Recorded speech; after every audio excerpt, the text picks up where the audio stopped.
We were young, angry journalists trying to prove that we could fight for press freedom. There were times when there was a military coup. The nation was banned. We tried to get our new license, but there was an order from the police that we know you are the nation. You're just your new name. If you want to publish again, Suthichai must not be a member of the editorial department.If you sum up Thailand, what made Thailand stuck? The main source of the problem, I call it the vicious circle. Now we are still in that circle. But at the same time, because we have been forced by outside changes, we are now seeing some real change. And I hope in the next election or two, we will see some real tangible changes.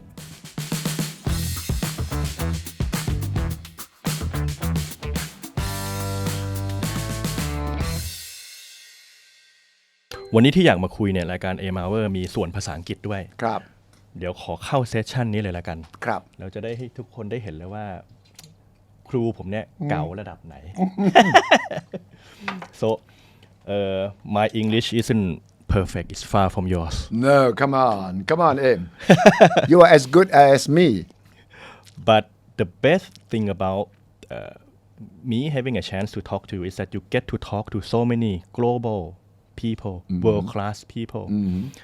I cannot even recall how many of them have you interviewed. Well, I don't remember, but people like George W. Bush, Hillary Clinton, Tony Blair, when they came along to Thailand, or when I went to the White House to interview George W. Bush before he came to visit Thailand.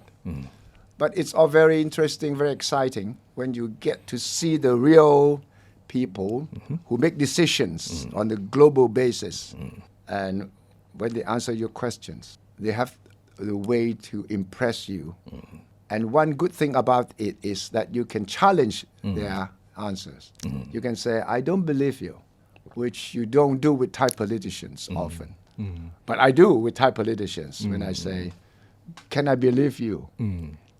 Is the statement you just made based on fact or just your own opinion? It was such a good old days though. I think it's both politics and Thai journalism like 20 years ago. Nowadays just like so unlikely that we can imagine me can get a chance to talk to Joe Biden. But 20 years ago you get a chance to talk to world-class people. Maybe economics factor we newsroom become much smaller. Yes. But it was a good old days that you have been. Yes, it was also because of less competition in Thailand, the Thai media landscape. There were only a few national media outlets, and we represented the nation, Krungthep Thurukit, and one of the two English language media companies. So when there is a chance to interview, visiting leaders, then either the Bangkok Post or the Nation. And because we started a TV station, we had one advantage over the Bangkok Post, which didn't have a TV station.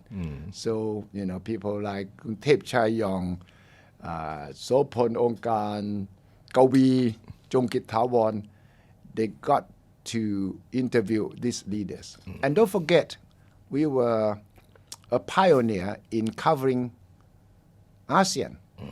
We started the nation, despite being very poor at the time. We didn't have the budget to do it. But we decided that we would set up a little office in Cambodia, in Phnom Penh, Vietnam, Hanoi. And we send people like Suthichai, Kawi, and we say, I have no money. You try your best. If you have to rent a little hotel or you have to share a space with a friend, do it. But put up a sign, a little sign, the nation, so we can take a picture and show the world that we have a bureau. We have a foreign bureau. And we did that. And people would say, hey, what's the nation doing in Hanoi, in Phnom Penh? We said, we have a bureau. But in fact, we were just renting a little space. But we did stories. And we were ambitious. We wanted to be a regional newspaper, a regional media company. And people like, Kawi, Sopon, Suthichai, and later a few other reporters managed to be able to ask questions of Lee Kuan Yew when, a visiting prime minister from ASEAN comes, they were in the front line because the other journalists in Thailand were too shy to ask questions.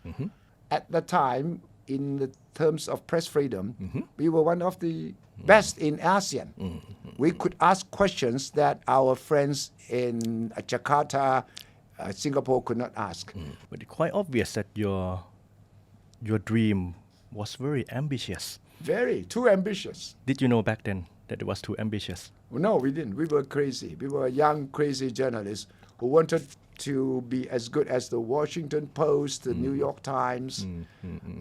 But it was fun because since it was so new and there was no frame, no sort of restrictions as to how much you can do, how much you could not do. So we did everything. And the government then, the Thai government then didn't realize that we were testing waters. We were doing things that they really didn't understand. So that was one advantage of being an English language newspaper then. We could write more critical articles than the Thai press because the leaders then, Tanom, Prapat, didn't understand English. Our readership was small, but diplomats, students, foreigners, visitors, they were enjoying. They said, can you criticize the government? It's a military government. They said, yeah, as long as they don't read us. But all the other foreign agencies pick up stories from us. So it was fun trying to challenge the authority in a subtle way. You don't clash with them directly, but you try to report as much as possible. And there were times when we tried to evade censorship. At the time, Thai soldiers were sent into Laos to fight, but it was illegal. Officially, there were no Thai soldiers in Laos, but the CIA managed to get Thai soldiers to go in and fight on their behalf. So all Thai soldiers had to destroy their ID cards and assume Lao identities. We knew that there were Thai soldiers in Laos, but we could not write directly about Thai military involvement in Laos. So every day we get reports, UPI, AP, Reuters, and the stories would say, today 3 Thai soldiers died in a clash in Plains of Jars in Laos, in a clash with the Laotian soldiers. We could not report that. So what we did was we would get the UPI report saying Thai soldiers died. And I get a reporter to call spokesman of the Thai military and say, hey, there was this UPI story that says that 3 Thai soldiers were killed in Laos. What do you say? We knew what they would say. It's not true. We have no soldiers in Laos. So we said, can we quote you? Yeah, you can quote me saying there are no Thai soldiers in Laos. So we were right. The army spokesman said today the Reuters report about 3 Thai soldiers being killed in Laos was false. He said there are no Thai soldiers in Laos. Officially, the Thai government does not accept any presence of Thai soldiers in Laos. Meanwhile, UPI reported, and we ran the whole report. We ran UPI report so that the readers would know. They would ignore the first sentence. They would read the rest. So we could manage to reach our readers with the real story, with a cover-up of the government denial. I can see that in your plans, you really have that ambition that the nation will be at the same league with Washington Post and New York Times. Yes, we were inspired by Watergate. We were inspired by investigative reports in the Western press, and we thought that if they could do it, we could do it. We were young, angry journalists trying to prove that we could fight for press freedom. Would you say that it could be something that almost an impossible dream, and at least maybe it is nearly impossible, but at the end we get to achieve so many things? We did not know the word impossible at the time.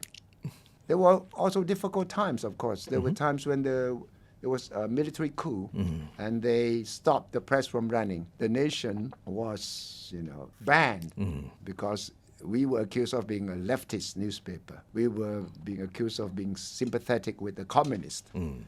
And we were being left-leaning and all this. In fact, we were only trying to be critical of the government or trying to report the facts. And after we were banned, we tried to get our new license through an indirect way. And we got a new license. But there was an order from the police that we know you are the nation. You're just your new name. But if you want to publish again, Suthichai must not be a member of the editorial department. He cannot write. That's what was told to my people. So I said, okay, no problem. So I used a pseudonym. And I was working without showing my face or with my byline on my column. I just used a different name.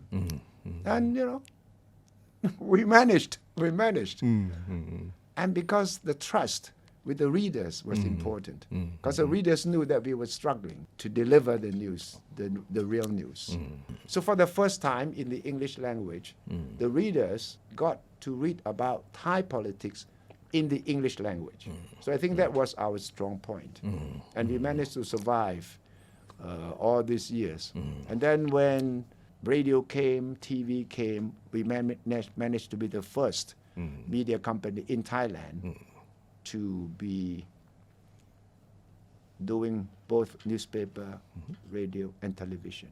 And I think that was one reason why we managed to create a team of very professional journalists in all these fields. So once they get out, once they start their own activities, or once they join other media companies, they became quite well-versed in what they do. And inspiring to other people. Say, how can you do this? Because a lot of people say, if you say you come from the nation, then they will take you immediately, other company. So I said, don't go. Don't go too soon. And in some cases, I was, of course, disappointed that some of my best reporters were leaving. So I was blaming myself. I said, what did I do wrong? Why did you leave me? Although I knew that I wasn't paying them enough. Also because they might have bosses who were less demanding than me. So, and I learned later that I have to admit that there are better people out there with whom they can work. That could be my lessons as well. Yes. How do you deal with that feelings? The young and up and coming aspiring journalists. Yes. You bring them. Yes. You give them everything. Yes. I can feel that you give them everything. That's right. Lessons every morning you come and just talk to them. You sleep thinking, okay, tomorrow I'm gonna give him a good lecture on this. Yeah. This is the best gift that you can give. Yes. At the end, they seem to just ran away. Yeah. How do you deal with that? So now you know how it feels. Exactly. Now how I felt at the time. But you learn to live with it. And you learn that, if you manage to build up good people, they will leave. But somehow, if you create the opportunity for them to grow in your company, in your media company, then they would stay. But the sense of disappointment is inevitable. I mean, you create something, you will feel the disappointments. But eventually, you will feel satisfied. You have to go through the disappointments first. And then in the end, I can promise you that in 10 years, 20 years' time, you feel the same way that I do, that everything was okay. I was just being stupid. I was just being too sensitive about people. You will feel that way one day. Angry young man. Angry young man, angry middle-aged man, and then you become grumpy old man. I wish I can do that for like 4 hours, but your time is precious. Big questions, politics and country. How would you, because you have been through so many governments, prime ministers, and you have that deep knowledge about the world. If you sum up Thailand, the last 30 or 40 years that you have been a journalist, what made Thailand stuck? Or on the other hand, what made Thailand come this far? One conclusion I have this morning was the failure of education reform. I think if you don't have a real overhaul of the education system, the thinking, the awareness of the people at every level will be stuck with the current mentality. And that is that, we are second class. We cannot compete with the rest of ASEAN. So we are what we are. We are Thai. So this is the best we can do. But if we really reform the education system, we will start people from very young to start thinking critically. Critical thinking will become the most important part. Why is it that Singapore, the students, even the latest survey, Singaporean students is number one in the world in what they call the PISA, right? Mathematics, reading, comprehension, and science. Because the young Singaporeans are trained from early stage that you need to pay attention to science, mathematics, and reading. Reading doesn't mean just reading. It means comprehension. It means you have to understand what you read. In Thailand, that is not our strong point at all. And our curriculum, quality of teachers, the equality of opportunities for education are still very low, very poor. So our politics reflects our education level. So I'm sure that in the past 50 years that I've been through as a reporter, the main source of the problem with I call it the vicious circle of coup, election, new constitution, political turmoil, coup, and then you come back full circle. Now we are still in that circle. I am hopeful only when I see this new generation of politicians now of doing politics in a different way. They started, which I think has been a trend for a long time, but only this time in this past election did we see Kao Klai showing the way of young people doing politics in a substantial way without resorting to money, to local influence, to the old way of politics. But it's still very fragile because Kao Klai also has its own problems. So I believe that with the people longing for change, whatever kind of change, I'm sure if you ask the Thai people who voted for Kao Klai against Pheu Thai or against Phum Jai Thai, they would not be able to tell you what change they want. But they just say, we need change.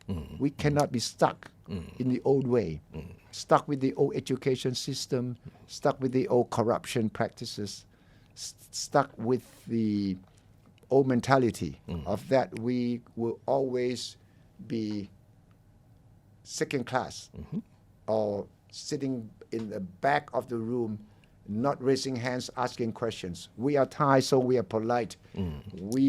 People like us, but we will not be aggressive. We would not ask difficult questions.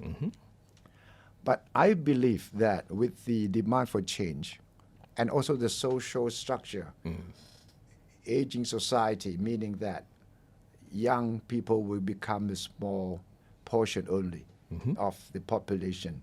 Older people will make the main majority. That means that these young people have to work harder. And they need to make sure that efficiency is the name of the game. It's not only the quantity, it has to be the quality. So these people are calling for change so that they would have the hope of raising Thailand's standard to be competitive in the international or in the regional scale. So despite the fact that I feel quite disappointed with politics, now at my age, I am beginning to have a new round of hope that the new generation will tackle politics in a more professional way, in a more critical way, and that our politics will be able to get away from the old circle. In a way, I'm sad that our society has not been able to get away from this trap. You call it middle income trap, but I call it a mentality trap. But at the same time, because we have been forced by outside changes, we are now seeing some real change. And I hope in the next election or two, we will see some real tangible changes. And your generation will benefit from that. And if you have children, your children will benefit even greatly from your generation. I think my generation is only handing over some very troublesome problems for your generation. We have done our best. We will say, we have done our best, our generation. But forgive us if we have not been able to do better. I can only hope that by the time I get to your age, I'll be half as sharp and quick and still passionate as you are. Thank you. Merry Christmas. Thank you. And Happy New Year. I hope next time we get to talk more. We haven't talked about the fact that you met the Clintons, Yeah. George W. Bush. All those experiences are it's golden. And also the Dalai Lama. I'm very proud that I interviewed the Dalai Lama. The younger generation need to hear that. Next time. Yeah, next time. I know that you've been using a lot of today's materials. Yeah. So On your show. thank you. Thank you. I brought that up because I told you that please feel free to use it because Thank you. a big part of it that I get to have the knowledge to contribute to my team was from you. Oh, thank you very much. Thank you. Thank you. ขอบคุณครับคุณสุทธิชัย ขอบคุณ ค ค รั รับ บขอบคุณสวัสดีครับ คุณผู้ชมครับ craftsmanship หรือว่าความ craft ในการประดิษฐ์ผลิตสิ่งของต่างๆในมุมมองของคนทำงานเนี่ยสำคัญมากนะครับและแจ็คเก็ตที่ผมใส่อยู่นี้ก็เป็นแจ็คเก็ต Sartorial อิตาลีที่ผมใช้บริการของ Refinement นะครับร้านแจ็คเก็ตที่เหมาะสมสำหรับคนที่ออกไปทำงานพบปะผู้คนและใช้ชีวิตไลฟ์สไตล์ที่อยู่ใจกลางเมืองครับใครที่สนใจแจ็คเก็ตสวยๆแบบนี้ไปได้ที่ Central Embassy ชั้น 2 นะครับและสำหรับใครที่อยากดูรายละเอียด Refinement คลิกลิงก์ข้างล่างนี้ได้เลยครับ